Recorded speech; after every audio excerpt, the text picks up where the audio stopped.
Someone's going to be very busy, not only today, but of course, a week from Sunday. It's a great storyline that we have with the 110th running of the 500. We appreciate her time. Katherine Legge joins us right now on the Payless Liquors hotline. Katherine, good morning to you. How are you? Good morning. I'm very well. How are you? We are great. We can't thank you enough for joining us here. Let's start when you thought this would become a reality. I remember scrolling, rolling over at 3 a.m. the other night and starting to scroll Twitter, and I'm like, wait, what? This is real? Am I getting punked here? So when did you think the double, because you were one of the kind of the last entries of this year's 500, when did you think the double was a real possibility? I don't think there was actually like a date and time where they were like, right, we're doing it. It was an idea that came into inception, which was kind of planted into my brain a couple of years ago. And so we thought it would be cool to do. And the opportunity to do not only the Indy 500, which is obviously the biggest sporting event in the world and just epic in its own right, that doesn't come along every year or hasn't come along every year, let alone doing the Coke 600 as well. So when they said, would I want to attempt it, which we'd been talking about on and off, if Indy comes together, would we do it? Because we didn't get a ride at Indy last year. We did some NASCAR races, so it made it possible to be able to do it. So basically, it was probably last weekend at the end of the day that we were like, okay, every piece is in place now. I guess we're doing it. Katherine, this has been a question that's come up throughout our show from listeners and fans of the sport. They're very curious, jokes aside, of how do you maintain your body throughout the two races? Like, how do you fuel it, get enough hydration, and what's the bathroom routine? Ooh, I hadn't thought about the bathroom routine. Damn. Okay, so the listeners this might have. be a problem. So normally you're pretty dehydrated in the car, and you don't really think about that. But the both races are very long. Obviously, you've got probably 3 hours or so at Indy, and then 5 hours or so at Charlotte.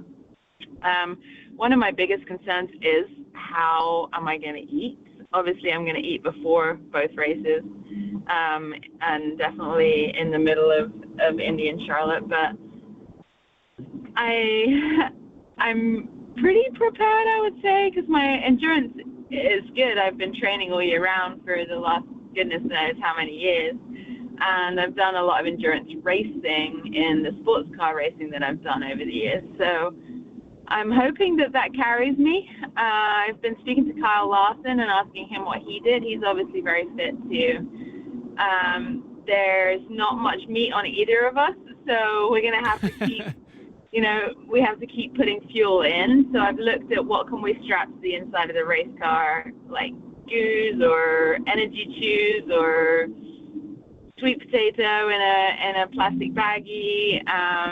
But I actually had a conversation with Jim Leah, who runs a company called PitFit here in Indy, and he trains all the drivers. Like all the best drivers have been through his programs and use him for fitness, training, and nutrition advice. And he's going to help me out by telling me exactly what I need to do, when I need to do it, and take the guesswork out of it for me. So you could theoretically, during a caution, Katherine, you could take your hands off the wheel, grab something in your cockpit, right, and eat it. Yeah, I mean, obviously it's 100 in the NASCAR. It's 130 degrees. You can't do that in the IndyCar. It's not plausible. But in the NASCAR, it's hot and it's pretty violent in there in both cars, really, and so it makes you sick if you have to be very careful about what you put in your system. I've been through the gambit of what you put in a drinks bottle because I can't have anything sugary because it makes me feel sick in the car. So it's going to be a fine balance of finding something that settles my stomach and still kind of fuels me as well. Katherine Legge, I'm laughing at picturing how we pack for a road trip food-wise and how Katherine Legge will be packing for a road trip here. Quite the No road hot trip. chips. Yeah, I don't think Gardetto's is going to be our combos. I like the blue combo bag in particular. Katherine Legge joining us here on the Payless Liquors hotline, attempting the double a week from Sunday. Okay, Katherine, time-wise, the race, let's say Mother Nature cooperates. Can you walk us through best you can time-wise from the checkered flag in Indy to the green flag in Charlotte? What does that look like? Helicopter rides, etc. Yeah, so I'll be escorted out of the car. Everything will be packed and ready for Charlotte. I'll jump on a golf cart, to a helicopter, to a private plane, to a helicopter, to a golf cart, to drive at intros to my race car. So on the plane, I think it's like an hour and a half journey, something like that.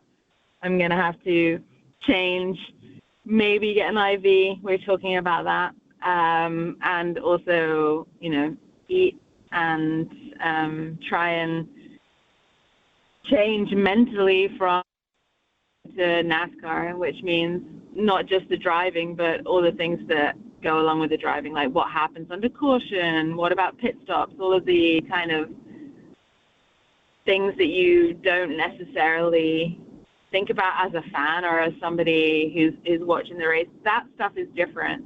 So while your subconscious takes care of the driving side, it's like, oh, I don't have pit lane speed. I have to look at the dash for the NASCAR stuff. And so it's going to be like trying to switch gears in your brain. Katherine, to be the first woman to pull this off, what would that mean to you? And I know it isn't just about that, but just from an opportunity to perhaps show some girls, hey, we can do it too. Right. I've always kind of harped on about the fact that I am just trying to be the best race car driver that I can be, and the fact that I'm a woman should be somewhat irrelevant. But again, it doesn't escape me that we have started this, I don't know, really cool, visible, you can do anything you want to do movement with my primary sponsor, Elf Cosmetics. And so I think that it's significant to show anybody that even though it hasn't been done before, if you dream it, then you can achieve it. And there are only perceived barriers in your head. And so just because it hasn't been done before doesn't mean that I'm proud to be the first. I hope there are many, many females after me that get the same opportunities that I've had, because I've had a very, very cool racing career so far. Katherine, I believe this will be your fifth Indy 500. What's your favorite moment on race day? My favorite moment on race day, I think the start, because it's like the adrenaline is insane. There's only one other event that I've taken part in that's given me the same feeling, and that's doing Pikes Peak. And you can almost, you're 3,000 feet drop off the side of the road there. So the adrenaline comes from the fact that if you make any mistakes, you're dead, literally. So starting at Indy with all the aero wash and the reverb that goes on inside the car with 32 other cars out there, and all the fans that are on their feet, and the energy that gives. I mean, unless you've experienced it, you can't. It's indescribable how it has its own personality and its own vibe at Indy, and it's nothing like anything else in the world that I've ever experienced. And so I think it's that start and that culmination of all the energy and the driving the car and everything else. It's intense. Again, 1,100 miles. That is what Katherine Legge will be attempting coming up here a week from Sunday. Katherine, last one, I guess, when we've seen people attempt the double, it's mostly NASCAR-centric people that are coming over to IndyCar. You have had, Indy 500 experience, of course. You've had Cup car experience. Do you find that maybe a little beneficial and a little bit different than maybe some of the other double attempts. Like, it's not as foreign to you getting in both of these cars at maybe it was for Kyle Larson or Kurt Busch, etc. Yeah, I'm going to be the sixth person ever to attempt it, so the frame of reference we have is not very large. But no, I don't feel very experienced on the Cup side. Obviously, I've only done a handful of Cup races, and so that's still all relatively new to me, just like IndyCar was relatively new to Kyle.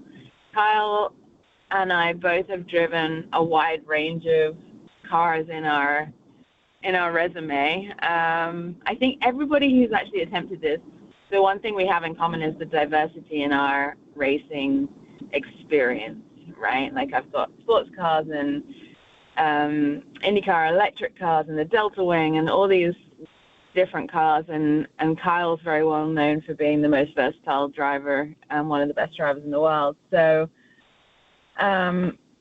I don't know that I have enough recent experience in either for it to be an advantage.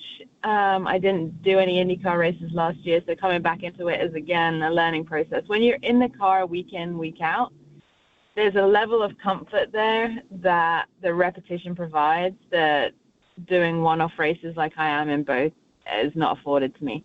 Luckily, on the IndyCar side, we have a week of practice this week coming up where you can get comfortable in the car again. But on the NASCAR side, you get an hour if you're lucky, and then you send it at the start. So I wouldn't say that I'm thinking I feel super comfortable in either yet. Last one. Harder to drive an IndyCar or a NASCAR? Totally different. Not harder, not easier, just vastly different. It's like driving a